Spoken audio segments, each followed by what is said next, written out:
What's up, guys? This is another episode of CDUBBS DUBS. I'm Matt. I'm CDUBBS. And I'm Jordan. We are CDUBBS. Before we get into anything, what do they need to do? You can follow us by liking and subscribing at winninghans.com on Instagram and Facebook. And once again, y'all, it's free. It's free. Okay, so today, what are we talking about, guys? Today, what are we talking about? Bleach was created in the 2000s by Taichi Kubo.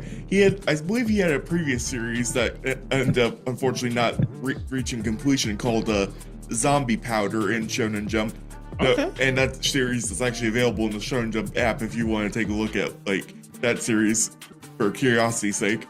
But he did manage to gain good traction with Bleach, and it lasted up until the 2010s. Bleach has been around for a while now. So if you don't know what the series is about, like CW explained, it's from a manga, and basically it's in Japan, right, in Korikani town. It's about a high school student named Ichigo Kurosaki who becomes a Soul Society substitute, right? This happens when Rukia Kuchi risks her life to protect him from a hollow who was attacking Ichigo's twin sister.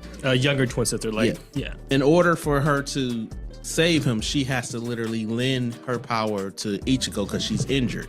And this is how Ichigo basically becomes accidentally a substitute Soul Reaper. This world of the spirit world where it's Soul Reapers, and their job is basically to get souls who are disturbed to get basically to the Soul Society. Basically, to explain, Bleach is steeped a lot and heavily in Buddhism, which is why the Soul Society isn't exactly the paradise that heaven is described as, and you can still die there and get sick and stuff. But Waco Mundo and the Hollows are supposed to represent the realm of hungry ghosts, or also the animal realm, where basically souls with bad karma or tragic ends, but not exactly enough to earn a spot in eternal suffering, are born as hungry animalistic beasts. And these hungry animalistic, like he was saying, beasts are basically born from the resentment or the regret of a soul. Later on in the series, we get to meet Ichigo's whole classmates. You have Orihime, who is his love interest. You have Chad, who is Ichigo's best friend. Uryu, who is Ichigo's quote-unquote rival in a sense, because like Ichigo, Uryu hunts down hollows, but his tribe is called the Quincy's, which believe that all hollows should be exterminated. Basically, the Quincy's and the hollows are trying to think of the word, but it's not coming to me. They're basically poison to each other. Yeah. A Quincy can be just harmed by the presence of a hollow, but a hollow, when it's killed by a Quincy, its soul actually becomes completely destroyed. Yeah. Which inversely affects the Soul Reaper tribe, because they're supposed to, guard they basically allow the souls to pass on peacefully. But if the Quincy's say that, oh yeah, this thing has to die, you're basically upsetting the balance of the souls. What's unique about this particular anime is that you get a lot of twists and turns. So you believe in that Ichigo is this regular human being. He gets these powers. We know that from a kid, Ichigo's been able to talk to spirits. His mother was actually killed by a hollow. We find that out. Yeah. And we also find out that his father is hiding a secret about his life. Ichigo's whole entire life has literally been under the microscope of the Soul Society. He just don't know it.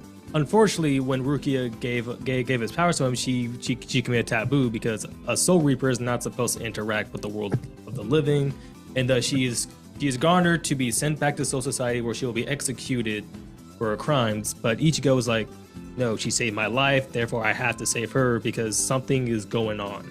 Also, we get one of the better character arcs with Yakuya, who is Rukia's adopted brother. He had married her sister in the past and then adopted her into the family after her sister had passed away. But that this ended up like violating the law in some way, so he had ended up making a vow to never like break the law again, so that leads him into like conflict when Rukia is scheduled to be executed for her crime. And I'm also say this: one of the baddest chicks I've ever seen in anime is Yoruichi. Yeah. We got to give it up to Yoruichi. She's got hands. Yeah, because like keep in mind, like the first time we see her, well, originally we thought She was a cat. Yeah, she actually originally thought she was a guy because she. Oh yeah, because of her voice. Yeah. But then once she, grabbed Ichigo and then it reveals that, oh yeah, she's actually a woman and she's also low-key a nudist. And she was actually the original head of the assassination department. Right, and we get to meet characters like Renji and Kenpachi and all of these wonderful characters. We think that we're going to see Ichigo save Rukia from the Soul Society, which he does. But as Jordan said in our previous episode, what do we get? One of the craziest betrayals in anime. This morning, as a refresher, I did watch Puff the Pirate's analysis on the characters of all the Espada. And check Puff the Pirate out. Yep. And it just revealed a lot of fascinating stuff about how each of the Espada have represent their own desires, their own aspects, and how they relate to each of the characters.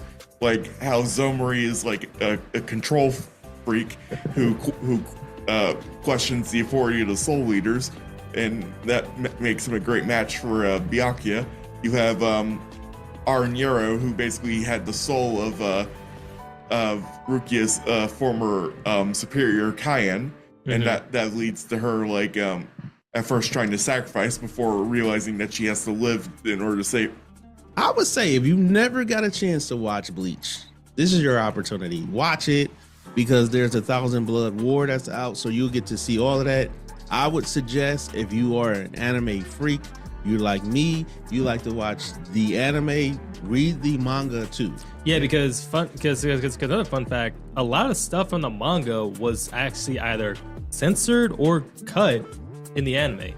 And one of the more grueling ones that people have realized is the relationship between Ichigo and Orihime, because if you notice in the beginning, there were more Ichigo and Rukia focused episodes rather than Ichigo and Orihime, which some people have started the debate saying that Orihime is a forced love interest and he should have ended up with Rukia. But no, in the manga there were actually clear signs that Ichigo and Orihime had actual feelings for each other, but Ichigo never went anything with it because he wanted to protect her, and considering where Orihime was going on in life, she wasn't really prone to have a relationship. And can I say this? I always thought that it was always Rukio and Renji. Yeah, and the thing is though, in the manga they actually do get married.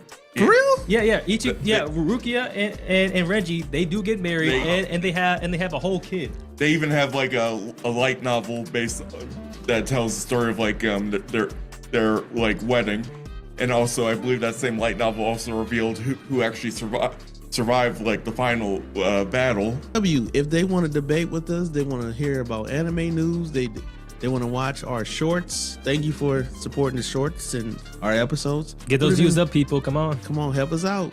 What do they need to do? You can follow us by liking and subscribing at willinghands.com, and Instagram, Facebook. All right, everybody. See you later. See ya. See ya.